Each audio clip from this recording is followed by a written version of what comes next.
बिस्मिल्लाहिर्रहमानिर्रहीम। अस्सलाम वालेकुम नाज़रीन, मेरा नाम सरवत वलीम है। खुदा करे जहाँ भी आप लोग रहें बखैर आफियत रहें।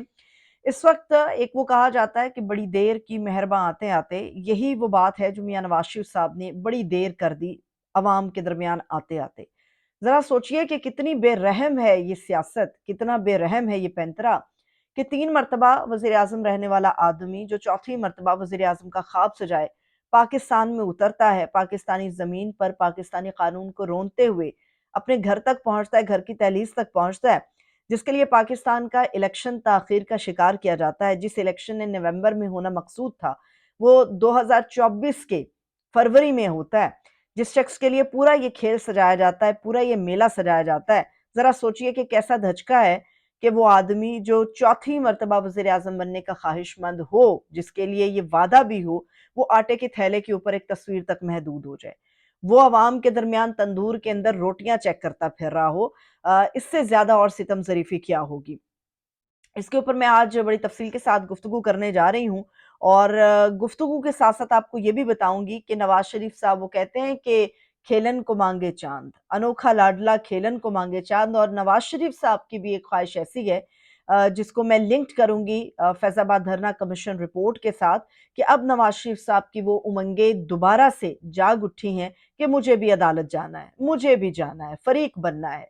तो क्या नवाज शरीफ साहब का जो एहतसाब, जो ख्वाहिश है, वो अपने ही लिए पूरी होगी या गड़े मुर्दे भी उखड़ेंगे? तफसील की तरफ बढ़ते हैं। गुजारिश है कि चैनल को ज़रूर सब्सक्राइब कर लीजिएगा। इस तफसील की तरफ बढ़ने से पहले मैं आपको ये बता दूं कि जहाँ पर हमें मुस्लिम लीग नवाज मुश्किलात का शिकार नज़र आती है, क्योंकि मैं इसमें नून लीग को काउंट करूंगी, मैं शीन लीग को इसमें काउंट नहीं करूंगी, सिर्फ मुस्लिम लीग नवाज, यानी कि नवाज शरीफ साहब का जो कैंप है या उनकी जो फैमिली है वो हमें मुश्किल में नज़र आ रही है। शीन का जो ग्रुप और फैमिली है वो हमें इस वक्त मुश्किल के अंदर खड़ी नज़र नहीं आ रही है। जहां पर वो मुश्किलात का शिकार हैं, वहीं पर पाकिस्तान तहरीक इंसाफ मुसलसल आगे बढ़ रही है। इमरान खान साहब मुसलसल आगे बढ़ रहे हैं और जो टास्क दिए जा रहे हैं उन्हें बड़े बखूबी अच्छे अंदाज के साथ पाकिस्तान तहरीक इंसाफ और खास तौर पे जिन लोगों को मैदान में उतारने का इमरान खान साहब ने फैसला किया था वो बेहतर अंदाज में चल रहे हैं, जैसे कि पंजाब में शेर अफजल मरवत आ रहे हैं। इसके ऊपर तो इंशाल्लाह फिर गुफ्तगू होगी, मगर इस वक्त मैं आपको ये बताऊं कि नवाज शरीफ साहब जो काम मैजिस्ट्रेट के करने के हैं, रोटी चेक करना, नान चेक करना, सड़कें चेक करना, उबलता हुआ गटर देखना, बल्दियाती मामलात को देखना, ये काम कभी भी सीएम के करने के नहीं होते, या फिर एटलीस्ट नवाज शरीफ साहब जैसा आदमी जो 3 मरतबा इस मुल्क का वजीर आजम रहा हो, उसको ये जेब नहीं देता कि वो तंदूर पे खड़ा होकर नान और रोटी को के साइज को, उनकी जो वजन है उसको चेक करता फिर रहा हो। मगर नवाज शरीफ साहब लाहौर की सड़कों के ऊपर तंदूरों के चक्कर लगाते हुए नजर आए। ये बड़ी सितम ज़रीफ़ी होती है कि एक आदमी सालों से पाकिस्तान ना आ रहा हो और लंदन बैठ के पाकिस्तान की एक सियासी तस्वीर अपने जहन में बनाकर उसके ऊपर गुफ्तगू कर रहा हो, हकीकत उसके बरक्स निकले, तो इससे बड़ा सितम और क्या होगा। नवाज शरीफ साहब, आप लोगों को शायद याद हो, जब नवाज शरीफ साहब अभी पाकिस्तान नहीं आए थे, मैंने तब भी ये बात की थी कि अगर नवाज शरीफ साहब कभी पाकिस्तान वापस आए भी तो अब की बार शायद अपने लिए उतने चांस ना लेकर आए जितने वो अपनी बेटी मरियम नवाज के लिए लेकर आएंगे। नवाज शरीफ साहब के साहबजादे किसी तौर भी पाकिस्तान या उसकी सियासत में कोई इंटरेस्ट नहीं रखते, सिवाय इसके कि माल पानी बनता रहे और वहां उन तक पहुंचता रहे। इससे ज़्यादा उनका कोई इंटरेस्ट नहीं है पाकिस्तान के अंदर या पाकिस्तान के मामलात से। हाँ, नवाज शरीफ साहब का इंटरेस्ट ये था कि उनकी लेगेसी बरकरार रहनी चाहिए, और उनकी लेगेसी उनके भाई के साथ नहीं है बल्कि उनकी अपनी ही बेटी मरियम नवाज के जरिए है। मरियम नवाज सीएम बन गई, जैसे तैसे बन गई। इसके ऊपर भी मैं अलग से बात करने जा रही हूँ कि जो जावेद लतीफ़ ने बड़े खौफनाक किस्म के इंकशाफात किए गए हैं कि जिस तरह से 90-90 करोड़ बहाया गया है सीटों के लिए, उसके ऊपर मैं तफसील से आती हूँ। मगर तंदूर पे खड़ा आदमी जो नवाज शरीफ जिसका नाम था, वो बड़ा हारा हुआ शख्स महसूस हो रहा था।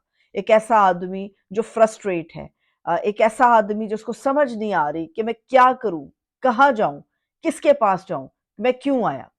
नवाज शरीफ साहब जो अमूमी तौर पे हमेशा रमजान का आखिरी इशरा सऊदी अरब में गुजारते, क्यों नहीं जा सके। नवाज शरीफ साहब जिनके पास अभी भी अदालत के अंदर ये रिपोर्ट जमा कराई गई है कि कभी उनका इलाज पाकिस्तान, कभी लंदन में होगा, जिनके बारे में हमें ये पता है कि इंग्लिस्तान जाने के लिए, लंदन जाने के लिए उन्होंने पूरा अपना सूटकेस तैयार कर रखा है, तो क्या वजह नवाज शरीफ साहब नहीं जा रहे। ऐसी बात नहीं है, नवाज शरीफ साहब को जाने नहीं दिया जा रहा, क्योंकि नवाज शरीफ साहब जो बम फोड़ना चाहते हैं उसकी इजाजत उन्हें नहीं दी जाएगी। ایک اطلاع کے حوالے سے ایک جو گردش کر رہی ہے اطلاع، اس کے مطابق شہباز شریف صاحب کو بھی دبے الفاظ میں یہ بات سمجھا دی گئی ہے، اور غالباً مریم بی بی کو بھی بات سمجھا دی گئی ہے، اور شاید نواز شریف صاحب کے وکانوں میں اس بات کو ڈال دیا گیا ہے کہ کنٹرول یور سیلف، اپنے آپ کو کنٹرول کیجئے، اس سے پہلے کہ کھیل پورا پلٹ جائے، اس سے پہلے کہ بازی ہی پوری پلٹ جائے۔ اسی لیے نواز شریف صاحب خاموش ہیں۔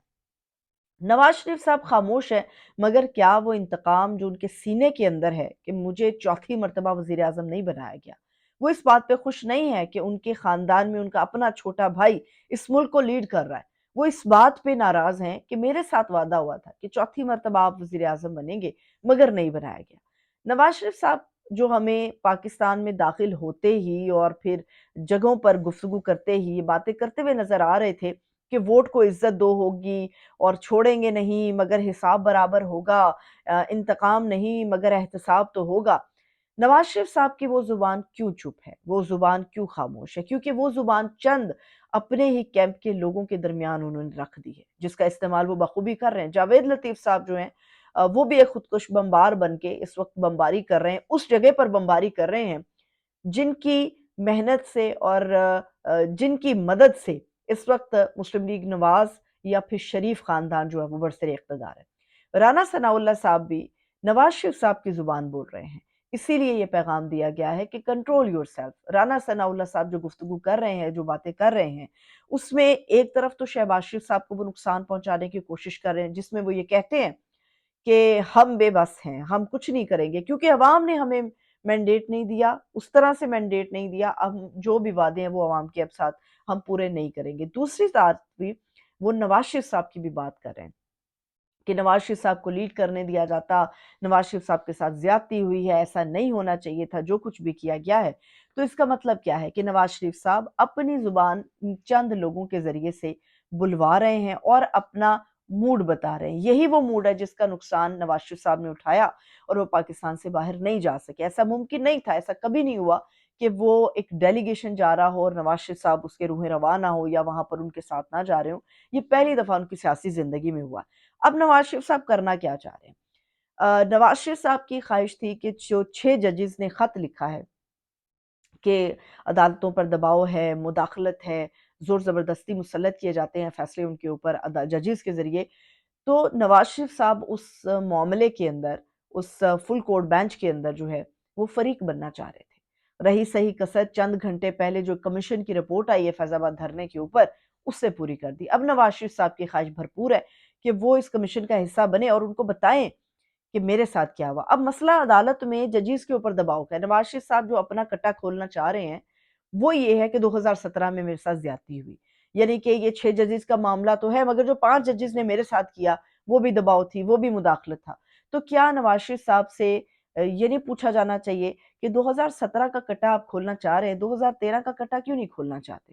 2013 میں جن لوگوں کے اوپر آپ آ کر الزام لگانا چاہ رہے ہیں، جس مقتدرہ کے اوپر آپ الزام عائد کرنا چاہ رہے ہیں، جو جنرل فیض اور جنرل باجوہ کے اوپر آپ ذمہ داری ڈالنا چاہ رہے ہیں، کیا آپ بھول گئے ہیں کہ 2013 میں جو آپ کی حکومت بنی وہ کس طرح سے بنی؟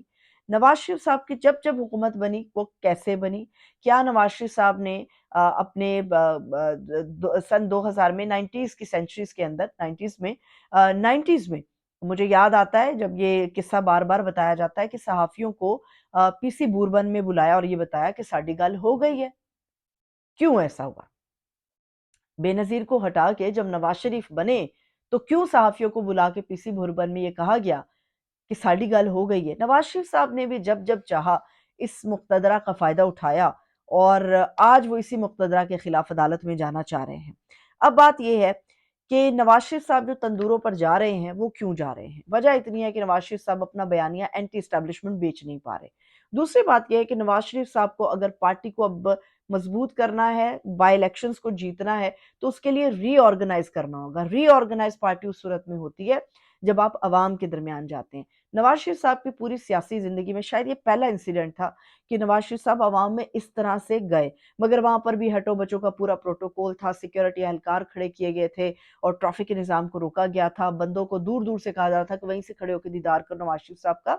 نواز شریف صاحب اس وقت مسلم لیگ نون کو ری آرگنائز کرنے کے मूड में नजर आते हैं, क्योंकि उन्हें बाई इलेक्शंस जीतना है, ताकि उनकी पोजीशन या एटलीस्ट उनकी बेटी की पोजीशन पंजाब के अंदर जो है वो मजबूत हो सके। यही वो वजह है और यही वो मजबूरी है जो चौथी मर्तबा वजीर आजम बनने के ख्वाहिशमंद आदमी को एक तंदूर पे 16 रुपए की रोटी और 20 रुपए का नान चेक कराने के लिए लेकर पहुंची थी। दूसरी बात यह है कि जिस 8 फरवरी के इलेक्शन के ऊपर चीख चीख के पीटीआई कह रही है, चीख चीख के दूसरी जमातें कह रही है मैंडेट चोरी हुआ, मगर और जिस तरह से ये 47 के ऊपर जाली मैंडेट के साथ गवर्नमेंट बनी, इनके अपने अंदर से आवाजें उठ रही हैं। जावेद लतीफ ने खुद इस बात का ऐलान किया और दावा किया है कि वो शेखुपुरा की 5 सीटों के ऊपर 90 करोड़ का सौदा हुआ है।